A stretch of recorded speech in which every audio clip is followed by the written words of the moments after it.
Alright guys, I'd like to welcome our next guest who's going to be on Shamrock FC 287, Friday, April 14th, Jordan Dowdy. Jordan, how are you doing today, brother? Doing well. My lunch break, getting ready to eat after, we get done with the interview, and it's all going to time well. Getting ready to train tonight. I'm ready to roll, man. So I know that you've done a lot in your life with all different kinds of careers, all different sorts of jobs. Where are you working right now? I work at Sub-Zero Cryotherapy in Chesterfield. Okay, yeah. I was going to actually bring that up to you. Before we talk about your fight, I kind of want to bring our listeners up on exactly what it is that you guys do there, because I've had some fighters on in the past that kind of describe it, but you're around it a lot. So, can you just explain what exactly it is and what it helps with? Cryotherapy is a technique that uses cold, in this case liquid nitrogen, that's turned into vapor as you stand in a chamber, and you're exposed to it for 3 minutes, and you have some protective gear on, and while you're in there, it basically tricks the body into thinking it's going through some type of trauma. Obviously, someone's in there with you, so you're being monitored, and it's not really dangerous at all. We're checking the skin temperature of your body to think some type of trauma is going on, so most of your blood supply will then shunt into your core to protect your vital organs. And we're in there having a conversation with you. It's as casual as can be. So your body physiologically thinks something's going on, but we're just sitting there, talking. And whenever it's over and you step out and the body responds to the fact that it's not dying, that blood is released back through your body, and it's full of oxygen and pain-killing attributes. So we have a lot of people that get pain relief that have autoimmune issues, such as lupus and arthritis, arthritis is what this thing was originally intended to help fight. And all the other benefits as far as workout recovery and boosted metabolism and morale, those were other side effects they found from the original case studies of it. And now it's starting to take off a little bit more around the country. We're the first one in Missouri. That's cool. And we get a little bit of everything here. That's awesome, man. Yeah, I've always seen, how the fighters do it, and I've never done it personally myself. So just in case we had any new listeners, I thought you'd be the perfect person to kind of explain that. Now, you've got this upcoming fight against Joel Blair. What do you know about your opponent? Joel loves to fight. Joel's a gamer. I've known Joel offhand for a few years. Not buddy-buddy, but, interacting with him here and there. It's not anything bitter or anything. It was just a name that showed up on the contract. And Joel likes to stand up and bring pressure and just be tough, and his style is generally pretty awkward. So I don't even know if he knows how to spell the word quit. So I'm ready for any and everything that he can throw at me. And this is a main event fight, and if we look back at some of your last fights, man, every single one of your fights have ended in the first round, correct? Yeah, they have. So what are you pushing for in this fight, man? It's a main event. Do you think it's going to be an early finish? You don't have to answer it with what you're going to do, but how do you see this fight, playing out? I think it could end early if I get in a position where I could be dominant. But the thing about it is Joel's not going to quit. It's going to have to be the rest that pulls me off of him, unless I get him in some form of submission. Even then, I wouldn't be surprised if the guy did tap.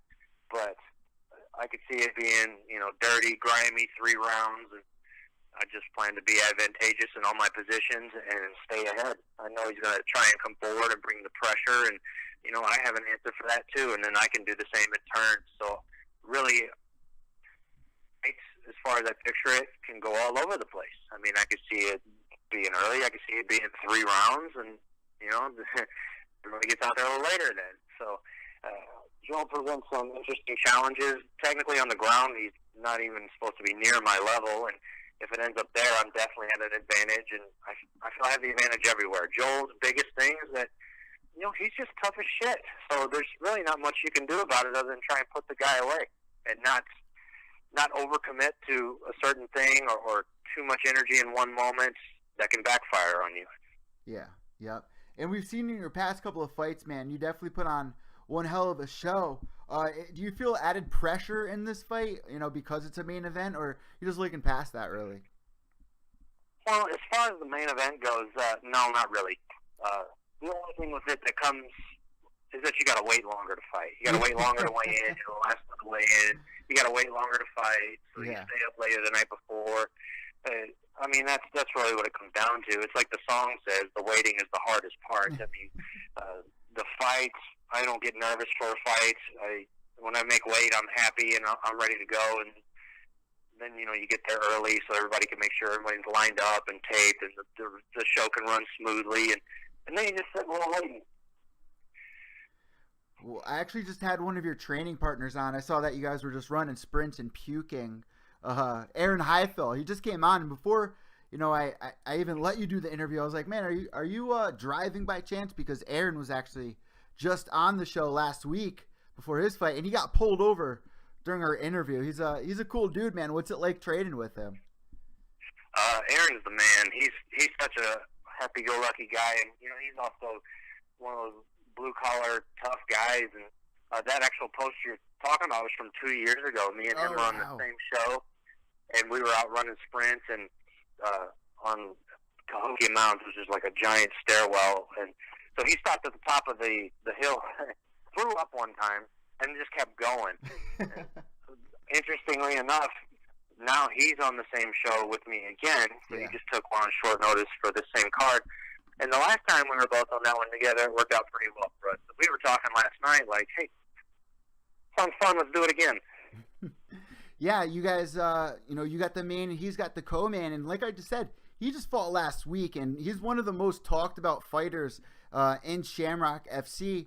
Have you ever taken a fight that soon? I mean, he literally just had a fight like last week. So have you ever been in a kind of a similar position as him?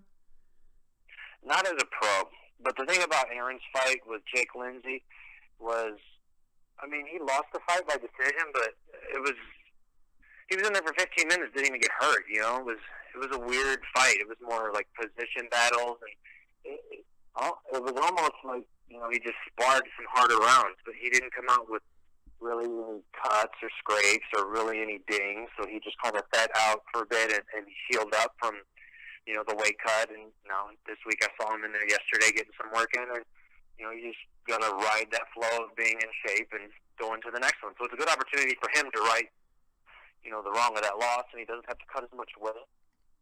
So I'm excited for him too.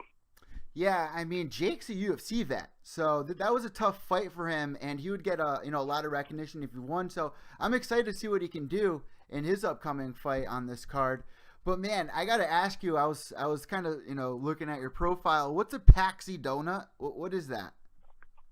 Okay, so before this weight cut started, they had these donuts at the Schnucks here that come in these packages and said Paxi on it. It was like, I guess it was for Fat Tuesday or something. Yeah.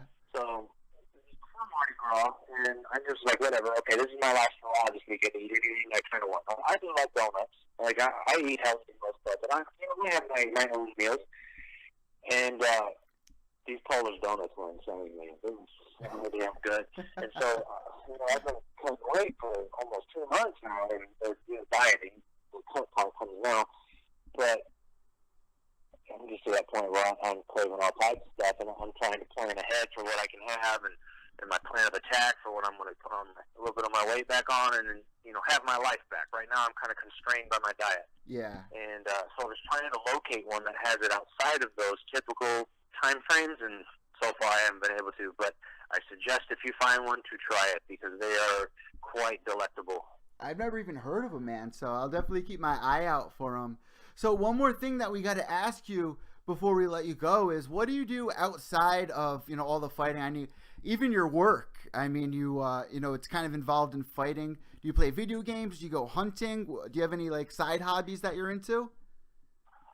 Honestly, right now it's kind of a boring answer because I put everything into this now. So for this one coming up, I was telling somebody the other day, and I hadn't thought about it until I actually spoke it. For the time frame given for this fight, I've never worked harder for anything in my life. And that means putting off everything.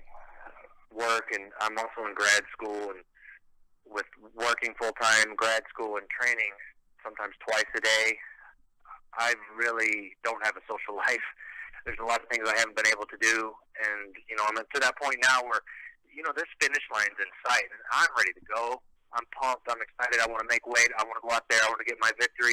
And then I kind of want to have a moment or two where I can enjoy life, because I feel like while I'm grinding away, everybody else is living their life, and I'm missing out on little things. And I always get like that. And then whenever I have that time and I get out there and, I realize everybody else is busy and they can't hang out or go do stuff, then I get right back in the gym. But right now, that sunset on the end of this camp is looking so beautiful that I just kind of want to walk toward it. And when this is all over, I want to have my good meals. I want to have my life back. I want to go hang out with some friends. I want to recharge. And then, once I get enough recharge in me, I'll fuel back up and go try and beat someone else's ass. So if you get this win, and Bellator gives you a call to fight in 2 weeks or something, would you be ready? You're saying that, you put everything in for this fight, but just in case, you kind of always got to stay ready. Bellator likes to call, to Shamrock a lot. If the opportunity came, you would take it, though, right? Oh, yeah, but definitely listen. I'd have to see where it would be and, the logistics of all of it and what the pay would be. I would definitely listen to something like that. Yeah. We've been going hard since December. So my strength and conditioning coach, he told me the other day, he goes, after this fight, you got to take 2 weeks off, because I don't ever take time off. And so he's going to force it down. But if within those 2 weeks somebody were to call and all my numbers say I'm good to go and the weight cut hasn't messed with me, it took me a month to recover from my last weight cut. Wow. Heart rate wise and stress wise. So there's a few things to analyze after this. But, opportunity knocks, you got to go knock that door down. I would definitely listen. Well, I want to thank you so much, Jordan, for coming on Pure Evil MMA. We are so excited for Shamrock FC 287 going down on the 14th, and we wish you best of skill. What we like to do at this point in the interview is hand the imaginary microphone over to you. If you have any sponsors, shout-outs, anything that you'd like to say to your opponent, wish them good luck. The floor is all yours now. Okay, thank you. Yeah, I've been fortunate to have really good sponsors this time around that are new to me. Shamrock Chiropractic in Godfrey, Illinois. They're helping me with my nutrition plan and keeping me in shape, and they've done hair analysis stuff, and they've really helped me out. That MMA show and Jeremy Johnson have been a big help. Think IT, STL, Head Nod Squad has been a big help. A new company called Face and Junk. They make products for guys. It's not the smelly good stuff that your girl has. It's stuff that men can have, and there's no chemicals or anything bad in there. And then we're in the Midwest and it's storm season, and I'm also sponsored by a group called Dent Doctors. They've done a lot for me as well. I got to thank my gym, the Hit Squad, for giving me the opportunity to train there and be met up with George and these guys that are pushing me to that next level, and Sub-Zero cryotherapy, where I work. So they always aid me, and obviously I can use the cryo tank when I'm here, and it helps me recover. And man, I'm ready to roll. I wish it was Friday today. Well, Shamrock FC has been putting on so many amazing cards this year. They even just appeared on SportsCenter a couple of weeks ago for that double knockout. So we're looking forward to this card, and we wish you best of luck. And thank you for coming on Pure Evil MMA. Thank you so much.